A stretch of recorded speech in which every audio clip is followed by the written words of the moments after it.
Hotel मामा सावजी गडचिरोली।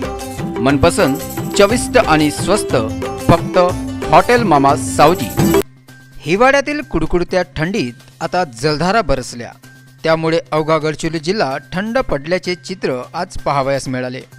गडचिरोलीपासून कोरची व सिरोंचा या दोन्ही टोकापर्यंत पावसाने हजेरी लावली। दिवसभर ही रिमझिम सुरू असल्याने वातावरणात कमालीचा गारठा जाणवला।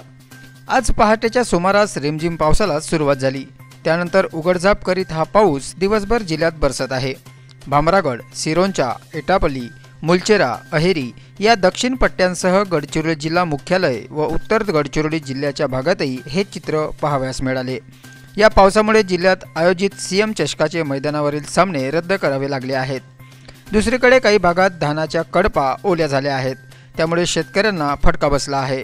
कुडकुडत्या थंडीत पावसाचा ओलावा अधिकच हुडहुडी भरविणारा आहे। परिणामी ग्रामीण भागात दिवसा शेकोट्या पेटवण्याची पाळी आली, तर शहरी भागात उबदार वस्त्यांचा आधार घेत नागरिकांनी बाहेरची कामे आटोपली। ब्युरो रिपोर्ट, जय विदर्भ न्यूज, गडचिरोली।